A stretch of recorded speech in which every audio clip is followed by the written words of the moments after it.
Hola, soy Dado y hoy les traigo algunos ajustes importantes para Overwatch 2. Primero vamos a la configuración de video. En modo pantalla vamos a poner pantalla completa, ya que si dejamos modo ventana o modo ventana sin bordes son malos por el input lag. Luego nos vamos a ir a la escala de renderización. La vamos a ajustar a personalizada. Esto ayuda en la resolución del juego y cómo te va a correr, ya que en pocas palabras, entre más bajo lo tengas, más difícil te será ver a los enemigos de lejos. Pero en cambio, también en cuanto más bajo, más fluido te irá y no tendrás input lag. Así, si tienes una computadora de gama baja, te recomiendo dejarlo en un 80%. Después nos vamos a la tasa de cuadros. También aquí la vamos a cambiar a personalizada y configúrenlo a la frecuencia de su monitor y un poco más. Por ejemplo, si tienen un monitor de 144 Hz, pueden ponerlo en 155. Y si tienen uno de 165, pueden cambiarlo a 175. Lo que viene siendo V-Sync, Triple Buffer, Reducir Buffering, vamos a ponerle a todo que no. En Nvidia Reflex, si tienen una tarjeta gráfica de las 1000, pónganlo en habilitado. Y si tienen una más arriba de las 2000, pónganlo en habilitado más potenciador. Después nos vamos a la calidad de gráficos. Nos vamos directamente a bajar los gráficos. En sobremuestreo de alta calidad vamos a dejarlo en predeterminado, calidad de textura alta, calidad de filtro de textura baja, detalle de niebla local baja y en reflejos dinámicos vamos a poner que no. Esta también es importante al momento de disparar cuando haces movimientos rápidos con la mira al estar volteando en otros ángulos. Sirve mucho en este tipo de juegos donde tienes que estar volteando a todos lados de una manera rápida. En detalles de sombra vamos a dejarlo en ultra. Esto también se los dejo a su preferencia, ya que a mí me gusta tenerla ya sea en alta o en ultra porque literalmente hay veces donde puedes llegar a ver la sombra de los enemigos y puede ser una ventaja. Pueden ir probándolo y si notan que afecta mucho a sus FPS, pueden bajarlo. En detalles de moldeo vamos a dejarlo en baja. En detalles de modelos vamos a dejarlo en baja, porque no me molestan ciertos detalles en los mapas. Al momento de estar en partida muchas veces ya ni los notas, pero pueden dejarlo en medio si es algo importante para ustedes que se vean mejor los detalles. Después en detalle de efectos vamos a ponerlo en baja.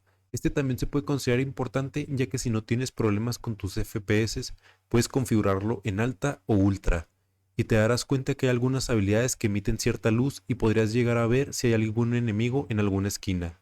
No creo que sea una gran ventaja ya en partida, pero sí creo que ayuda a los jugadores que son muy observadores. Pero de lo contrario te recomiendo dejarlo en bajo si tus FPS no pueden manejarlo. Después nos vamos a cambiar a la calidad de iluminación. Vamos a ponerlo en baja. Calidad de antialias en baja, refracciones en baja. Y la calidad de captura de pantalla igual lo vamos a dejar en lo más bajo. Esto a mí no me afecta en los más mínimo, pero si ustedes quieren sacar capturas de pantalla de alta calidad, pueden dejarlo en 9. Oclusión ambiental no, reflejos locales no, y efectos de daño vamos a dejarlo en baja. Después nos pasamos a la parte de los detalles. Aquí en las estadísticas les voy a decir que habiliten los FPS, que son las tasas de cuadros, y la latencia de red, que viene siendo el ping, para que estén a tanto de ellos durante el juego. A mucha gente también le gusta tener habilitado el reloj, pero a mí en lo personal no me molesta. Ahora nos vamos a la pestaña de controles. La sensibilidad tendrán que ir probando ustedes. En distintos juegos de disparo siempre me ha gustado tener una sensibilidad alta, pero en Overwatch no es el caso. Yo les recomiendo ir probando sensibilidades bajas y poco a poco ir subiendo si les incomoda, hasta llegar a la que se ajuste más a ustedes. Nos vamos aquí donde dice avanzada. Y en el suavizado de puntería vamos a dejarlo en cero. Y bien, si es una configuración de control, pero he visto mucho en redes sociales que afecta la puntería, así que lo vamos a dejar hasta cero.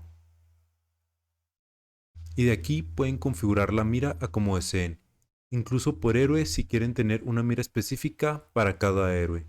Pueden cambiar los ajustes de la mira y en lo personal a mí me gusta que tenga una tonalidad llamativa como puede ser la verde o la amarilla y pueden cambiarlo ya sea un círculo, una mira o una combinación de estos. A mí me gusta mucho dejarlo nomás en el punto. Me resulta más cómodo, pero pueden cambiarlo a lo que ustedes gusten.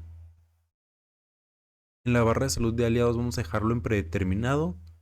Y en mostrar contornos de aliados vamos a dejarlo en siempre. Esta la considero importante porque me gusta estar al pendiente tanto de los aliados como los enemigos y te servirá más si juegas de support. Ahora nos vamos a la pantalla de accesibilidad y pongamos la vibración en reducida. Y todo lo demás lo vamos a dejar en no, ya que suele ser más fácil ver las cosas en pantalla cuando no se te está moviendo todo. Esto ayuda mucho cuando nos enfrentamos en situaciones intensas porque no queremos las vibraciones de la cámara ni de la mira. Ahora, como en otros shooters, podemos utilizar la ventaja de la pestaña de daltonismo para darle al enemigo un color intenso e identificarlos fácilmente. A mí me gusta utilizar el amarillo, pero pueden cambiarlo a un color que les resulte más fácil ver entre todos los colores del juego. El verde también es muy común de ver, así que también pueden cambiar los colores de los aliados. Yo lo estoy dejando en el color agua marina y si nunca has usado estas funciones te reto a probarlo ya que estoy seguro que te va a ayudar mucho. En la pantalla de jugabilidad vamos a habilitar lo que viene siendo esta opción de habilitar entrada de mouse de alta precisión. Esto lo que hace es que actualiza tu mouse más seguido, así que podrás apuntar con mayor precisión y en pocas palabras mover tu mouse en recorridos más cortos. Así que esta es una ventaja importante si te gusta jugar con una alta sensibilidad. En la pestaña de HUD vamos a habilitar todo lo que dice reproducir un sonido, tanto cuando muere un enemigo como cuando muere un compañero. Esto es muy útil porque te permite estar al tanto de cómo va la pelea. Esto se los dejo a su consideración, pero sí que es útil cuando estás ocupado con enemigos saber cómo va tu equipo en la pelea. Otro ajuste muy importante es la opacidad de punto de referencia. Esto lo que hace es que los señalamientos de los objetivos tendrán cierta opacidad, ya que tener esto al 100% te quita mucha visibilidad y te bloquea a los enemigos al momento de estar en disputa en alguno de los objetivos. Así que les recomiendo tenerlo debajo de 30%, pero esto ya lo pueden ajustar según a como a ustedes se les haga más cómodo. Estos son algunos de los ajustes principales, los más rápido que pude darles, pero principalmente asegúrense de no tener nada corriendo en segundo plano y recuerden que ninguna configuración es perfecta. Lo mejor que pueden hacer es jugar con los ajustes e ir probando lo que a ustedes les gusta poco a poco. Espero que este video te sirva de guía y nos vemos en el siguiente video.